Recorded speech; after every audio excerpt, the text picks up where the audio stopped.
across the south coast, live from Solent University. You're listening to Solent Sports News. Good afternoon, it's 1 o'clock. I'm Harrison Richards, and these are your Solent Sports News headlines. England's second innings is underway in their series-deciding test match against Pakistan. Rian Ahmed claimed the final wicket to dismiss Pakistan for 344 after the hosts secured a 77-run lead. I'm joined by cricket correspondent Nathan Potter. Nathan, what more can you tell us? Thank you, Harrison. Pakistan's Saud Shakil saved the hosts' blushes after he came in 46 for 3. He managed to get himself 134 runs on the board and giving Pakistan a lead of 77, as you said yourself. They have got back underway after taking tea. England currently find themselves 15 for 2, trailing the hosts by 62 runs. Ben Duckett was the first wicket to fall after going for 12, and then it was Zach Crawley moments later going for 2. Spin duo Norman Ali and Saeed Khan are back in the wickets. They got 9 between themselves in the first innings, so not the best start, but they'll need to find something, a miracle maybe. Thank you, Nathan. That's definitely one to keep an eye on over the weekend. And staying with the cricket, the Hampshire Hawks will participate in the inaugural Global Super League in Guyana next month. The Hawks are set to make history as they become the first English county cricket side to compete alongside different squads in an international franchise tournament. The teams will compete for a massive £1 million prize pool, with the final taking place on December 7th. England women take on Germany at Wembley this evening for the first time since they beat them in the Euro 2022 final. The 2-1 victory that the Lionesses achieved is still very fond in the memories of captain Leah Williamson, but her sights are also set on the future. I'll never get tired of talking about it, of course not, but we have a new job, a new focus and a completely different tournament to play. So it's exciting and obviously it's good memories. I'm sure there's many people that will be in the stadium that would have wanted to be there 2 years ago. We're also joined by women's football journalist Rochelle Barron. Rochelle, what can you tell us about tonight's game? Yeah, so it's going to be a pretty big game for both sides, really, not just England. Germany, they claim themselves a bronze medal at the Olympics, so they're obviously looking to start their road to the Euros on a strong foot. England, they've got a point to prove, in my opinion. You know, they didn't qualify for the Olympics. They had that disappointing end to the World Cup. They've got Lauren James out on injury, so it's very hard to find someone in the squad to replace a talent like Lauren James. They should put a strong 11 out, but it honestly depends. There's a lot of competition at the moment, especially in the goalkeeper region. You've got Hannah Hampton and Mary Earps fighting for that spot.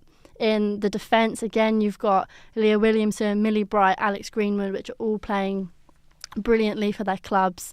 And then obviously you've got Georgia Stanway in midfield, which is an interesting prospect because she plays for Bayern Munich, so she knows a lot of these girls that play for Germany. So whether England are going to use that to their advantage, I don't know, but it should be a good game.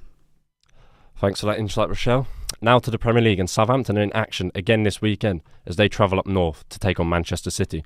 Russell Martin's side will be looking to claim an away victory against the champions for the first time since 2004. Saints sit 19th in the league and are still winless in what is their worst ever start to a Premier League season after 9 games. Despite the poor start, Martin still remains confident in his players. Whenever clubs change, I'm just not sure how productive it is always, especially when you have a group of players that are trying so hard and are fighting for something and are giving everything. So maybe if the players are there not giving everything they can, it feels a bit different, but the team is fighting for them. We're fighting for them, for the fans, for the club, for the owners. In Europa League last night, Tottenham beat AZ Alkmaar 1-0, with Manchester United being held to a 1-1 draw with Turkish side Fenerbahce. United's draw marks a year to the day since they last won a European game, which was against Copenhagen. Speaking after the draw, manager Erik ten Hag admitted he was content with a point. It's a good team, we have good players, we have a good manager, so it's never easy, but we take a point, and when you take a point, as I said, and in Porto and in Fenerbahce, that's not bad, but of course we want to win, we want to win every game. And in Europa Conference League, Chelsea beat Greek side Panathinaikos 4-1 to claim their second group stage win. And in League 2, Ian Holloway has been appointed as the new Swindon Town manager, replacing Mark Kennedy, who was sacked earlier this morning. Holloway, who guided Crystal Palace to promotion to the Premier League back in 2013, will be looking to improve the fortunes of the Robins, who have had a disappointing start to the season. They currently sit in 22nd place, just 1 place above the relegation zone.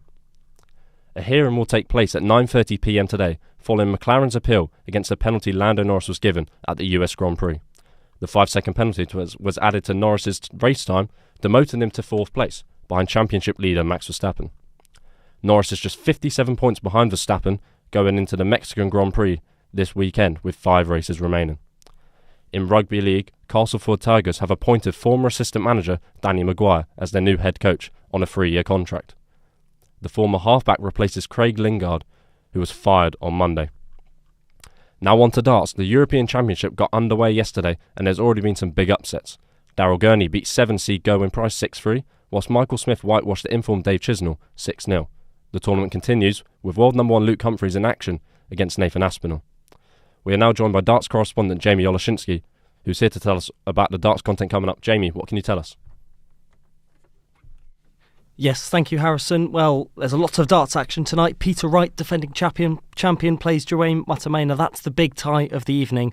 But coming up on Solent Sports News at 4 o'clock, I've got an exclusive interview that previews the World Championships in just 51 days' time.